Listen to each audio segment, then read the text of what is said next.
Friends, good morning. पिछले video में हम लोगों ने 5 क्लास का देखा था ट्रायंगल के बारे में।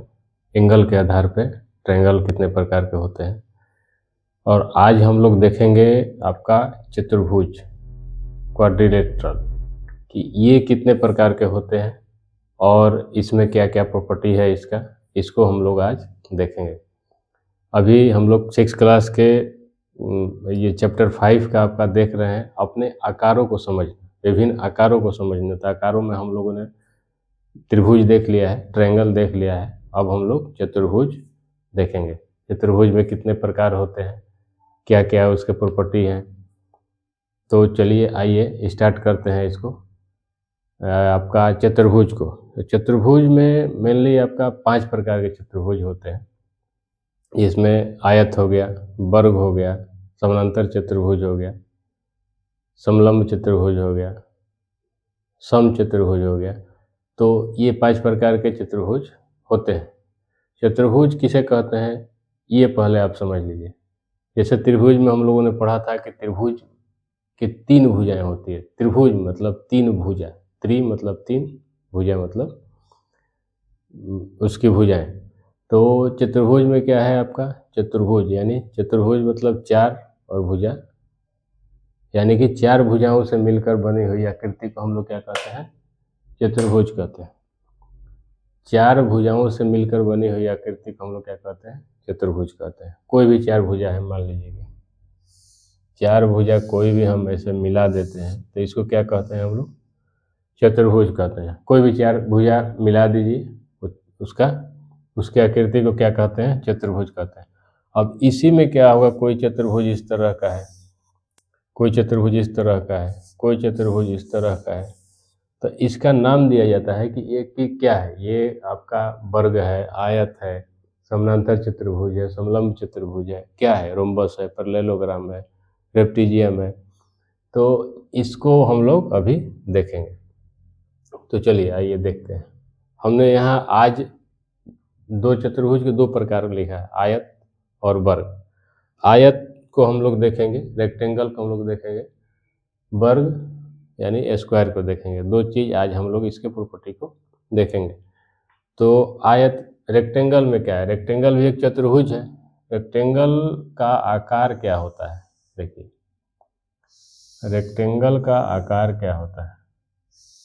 हम दो रेक्टेंगल बना रहे हैं,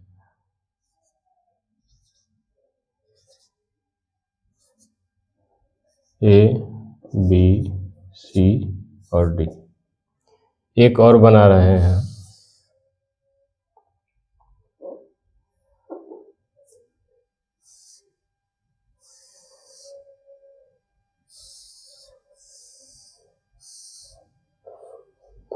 ये आपका हो गया ए बी सी और डी।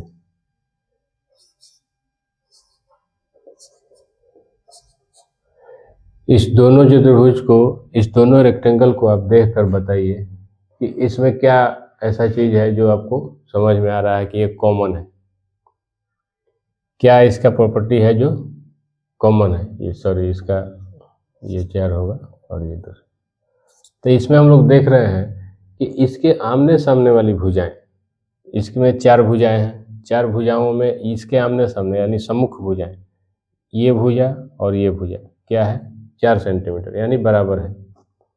उसी प्रकार से ये भुजा और ये भुजा क्या है, बराबर है, 2 सेंटीमीटर है। यानी कि इसकी सम्मुख भुजाएं, आमने सामने वाली भुजाएं, जिस चतुर्भुज में आमने सामने वाली भुजाएं बराबर हो उसे हम लोग क्या कहते हैं, आयत कहते हैं, यानी रेक्टेंगल कहते हैं। जैसे ये एक आपका रेक्टेंगल है, इस चतुर्भुज में क्या है, इसकी आमने सामने वाली भुजाएं, इसको हमने गलत लिखा है,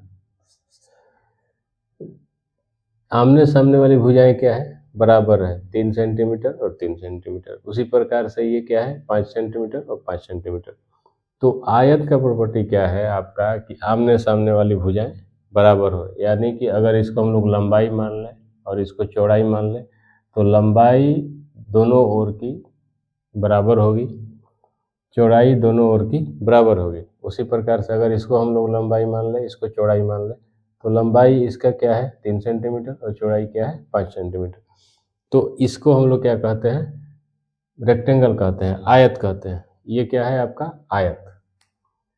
तो आयत आप लोग समझ गए कि इसका जो भी भुजा है, सम्मुख भुजा, सम्मुख भुजा मतलब आमने सामने वाली भुजा, सम्मुख भुजा मतलब मुख के सामने, सम्मुख मतलब क्या होता है मुख के सामने, यानी कि इस भुजा के मुख के सामने क्या है ये भुजा है, यानी कि इस भुजा के सामने वाली जो भुजा है वो इसके बराबर है।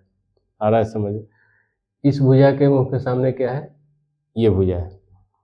तो ये साइड इस साइड के बराबर है इसलिए, और ये साइड इस साइड के बराबर है इसलिए ये क्या है आपका रेक्टेंगल है, आयत है। उसी में एक प्रॉपर्टी और है इसका, इसका जो विकर्ण होता है, विकर्ण हम लोगों ने शीर्ष, दो शीर्षों को मिलाने वाली रेखा को हम लोग क्या बोलते थे विकर्ण, सम्मुख शीर्षों को मिलाने वाली, सम्मुख वर्टेक्स को मिलाने वाली रेखा को हम लोग क्या बोलते हैं विकर्ण। जैसे इसमें एक ये विकर्ण हो गया आपका, तो ये बीडी विकर्ण हो गया, बीडी विकर्ण है आपका।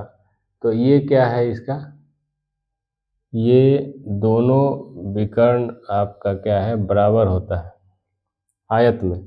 ये दोनों विकर्ण क्या होगा आपका, ये दोनों विकर्ण क्या होगा AC और BD क्या होगा बराबर होगा। और ये क्या करता है, दोनों जिस बिंदु पर काटता है ये दोनों को समद्विभाजित करता है, यानी आधे आधे भाग में बांट देता है। अगर ये विकर्ण इस विकर्ण पे जहाँ भी मिलता है ये दोनों भाग को बराबर कर देता है। जैसे ये भाग और ये भाग इसका बराबर है, ये भाग और ये भाग इसका बराबर है सॉरी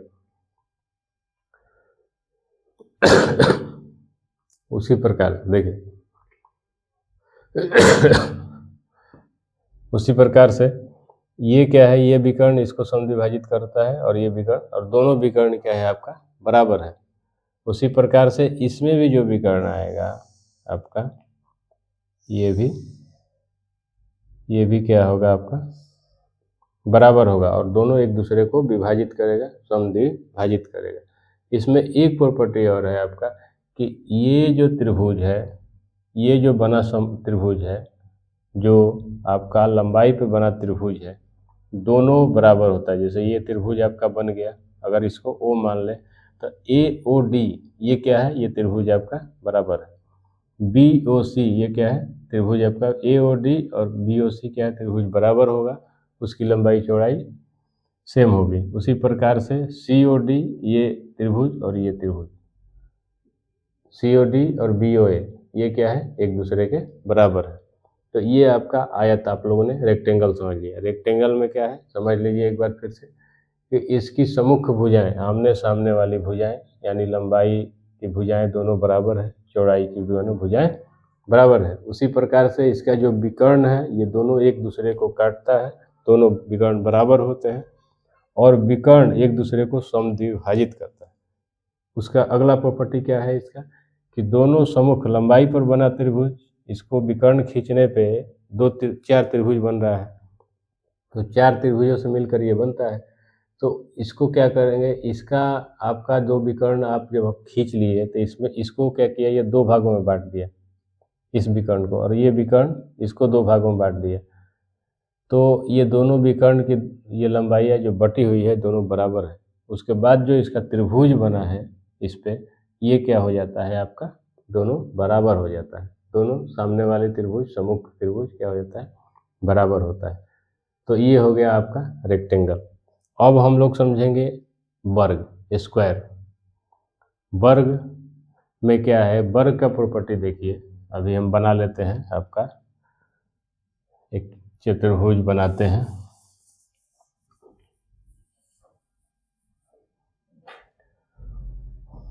वर्ग में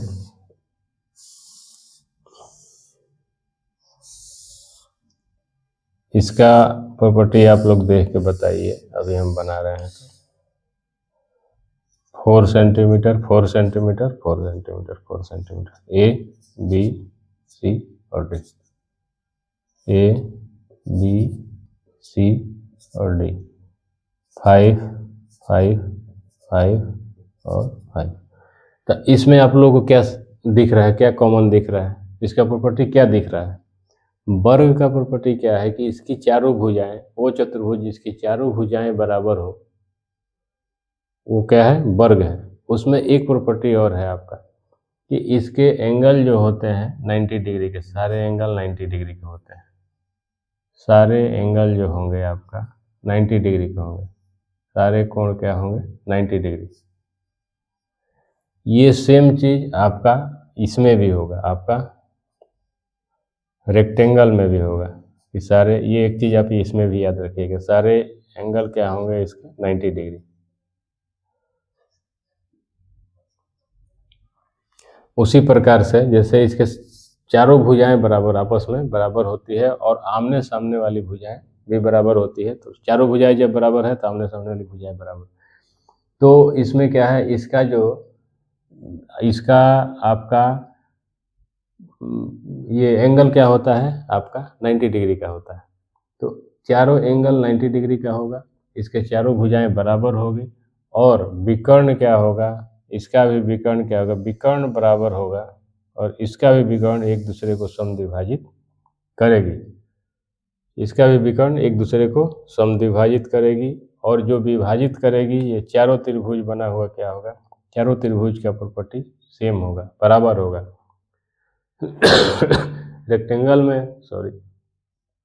रेक्टेंगल में क्या था कि आपका त्रिभुज, सम्मुख त्रिभुज बराबर था, लेकिन इसमें क्या है कि जब विकर्ण चार भागों में इसको बांटेंगे और चार त्रिभुज जब बनेगा तो ये क्या होगा, चारों त्रिभुज आपस में बराबर होगा।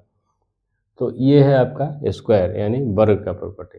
वर्ग में क्या है, चारों भुजाएं बराबर हो, उसका आपका एंगल क्या हो 90 डिग्री हो चारों, और विकर्ण भी बराबर हो, विकर्ण दो भागों में बांटती है दूसरे विकर्ण को, वो दोनों बराबर रहेगा, और जो विकर्ण दोनों खींचने से बना हुआ त्रिभुज है, चारों त्रिभुज क्या होगा आपका, वो चारों त्रिभुज बराबर होगा। तो इसको हम लोग कहते हैं स्क्वायर, वर्ग। तो ये दो चीज़ हम लोगों ने देख लिया, आयत और वर्ग। चतुर्भुज में आयत और वर्ग हम लोगों ने देख लिया। आगे अभी तीन और चतुर्भुज के प्रकार हैं, आगे आने वाले वीडियो में हम समझाएंगे, उसको बताएंगे, क्योंकि एक बार अगर उसको बता देंगे एक बार इसी वीडियो में तो वीडियो थोड़ा लंबा हो जाएगा और समझने में भी परेशानी होगी। तो इसको आप लोग अगर समझ में आया है वीडियो तो इसको सब्सक्राइब करिए, मेरे चैनल को लाइक करिए और एक बार रिपीट करके इसको देख लीजिए, फिर से आराम से समझ में आ जाएगा। मन लगा के पढ़िए। थैंक यू, मिलते हैं फिर अगले वीडियो में। धन्यवाद।